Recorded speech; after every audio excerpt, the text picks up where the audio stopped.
I find myself thinking more and more about just how much energy these huge AI models consume. It's kind of staggering. It really is. It feels like we're hitting a wall, almost, in terms of power on the ground. Exactly. Like GPT-4, the power draw for just one query. It's massive. Yeah. So, okay, let's get into this. What if the answer isn't building more power plants here, but looking up, like 650 kilometers up? That's precisely the idea behind Project Suncatcher, which we're diving into today. The fundamental concept is pretty straightforward, really. Yeah.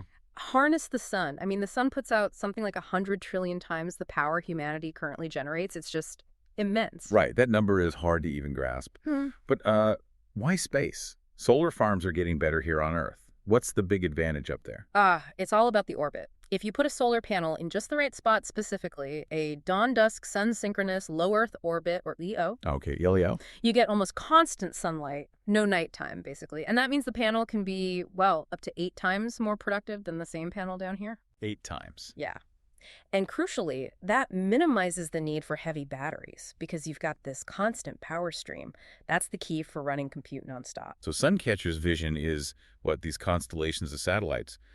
Little modular ones. Exactly. Compact modular satellites, each carrying Google's AI chips, the Trillium V6E cloud TPUs. The latest ones. Right.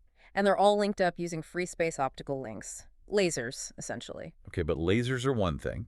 For AI training, especially distributed training, you need massive bandwidth between those nodes, right? Yeah. Like data center scale. We're talking tens of terabits per second. Precisely. And that's hurdle number 1, a huge engineering challenge. Getting that kind of bandwidth between satellites potentially kilometers apart. How do they even approach that? The distances are still pretty big. Well, it comes down to physics, the link budget. Received power drops off fast with distance. So the solution, don't have much distance. Fly them closer. Much closer. We're talking very tight formations, maybe a kilometer apart, perhaps even just hundreds of meters.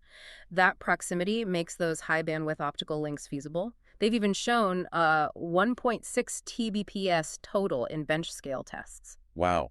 Okay, hundreds of meters apart. Yeah. But they're whipping around the Earth at, what, orbital velocity? 650 kilometers up. Keeping them stable sounds like a nightmare. That's the next big one, formation control. It does sound like an orbital ballet, doesn't it? Really does. But the numerical models they ran were key here. They found that even with weird effects, like, the Earth not being perfectly round, messing with gravity. On Keplerian effects, right? Exactly those. The station keeping needed, the little thruster burns to stay in formation, are surprisingly modest. Physics doesn't rule it out, thankfully. Right. But look, whether it's keeping that formation tight or just running complex hardware reliably, it's complicated. Yeah, complexity is definitely the name of the game. Whether you're training these giant AI models or just trying to keep hardware running smoothly in, well, space. Absolutely. And that kind of optimization, managing complex systems, is crucial. Actually, speaking of optimization and AI needs, this deep dive is supported by Embersilk. If you or your business needs help with AI training, automation, maybe software development, or even just figuring out where AI agents could really make a difference, Embersilk is the place to check out. Good to know. Yeah, find them at embersilk.com for pretty much any AI need. Thanks to Embersilk. Okay, back to the challenges up there. LEO isn't exactly friendly territory, radiation, right? Constantly bombarding those sensitive TPU chips. Yeah. How did they hold up in testing? That was honestly a huge relief and maybe a bit of a surprise. The TPUs turned out to be remarkably radiation hard, like unexpectedly tough. Really? How tough? They didn't even start showing significant irregularities until they'd absorbed about 2 crad psi of radiation. Okay, 2 crad. What does Yeah. that mean in practical terms?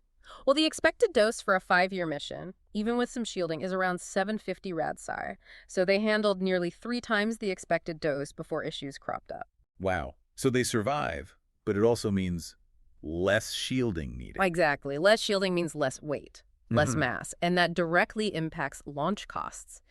Which brings us to the elephant in the room historically, the economics. Yeah, launch cost has always been the big killer for ambitious space projects, haven't they? Oh, absolutely. Historically, just brutal. But that's the part of this whole equation that's changing incredibly fast. The analysis Suncatcher did suggests that by the mid-2030s, maybe even sooner, launch prices could drop below $200 per kilogram. Under $200 a kilo. That's transformative. It really is. And if that happens, their analysis shows something pretty wild. The total cost of building and launching and operating a Suncatcher-style data center in space could be roughly comparable to just the energy costs of running a similar high-density data center here on Earth. Wait, hang on. The whole thing in space costs about the same as just the electricity bill on the ground. That's what the models suggest, yeah. It It's- completely flips the economics. That absolutely changes everything. So, okay, what's the immediate next step? How do they prove this works in reality, not just in models? The next big milestone is what they're calling a learning mission. They're partnering with Planet Labs. Oh, the satellite imaging company. Get them. They're planning to launch 2 prototype satellites by early 2027. The main goal is to validate the models in actual space and, critically, demonstrate those optical intersatellite links for doing real distributed machine learning tasks in orbit. Okay, a real-world test. Putting this all together, it leads to a pretty provocative thought, doesn't it? If those launch costs really do keep falling like predicted, could we see a future, maybe even in our lifetimes, where the absolute biggest, most power-hungry AI research only happens off-world? Because it's just too energy-intensive to do down here. It's definitely something to think about. A potential future, for sure. Really makes you mull it over. Well, if you enjoyed this deep dive into Project Suncatcher, please do subscribe to the show. And hey, if you have a moment, maybe leave us a 5-star review. It genuinely helps other curious folks find us. It really does. Thanks so much for tuning in.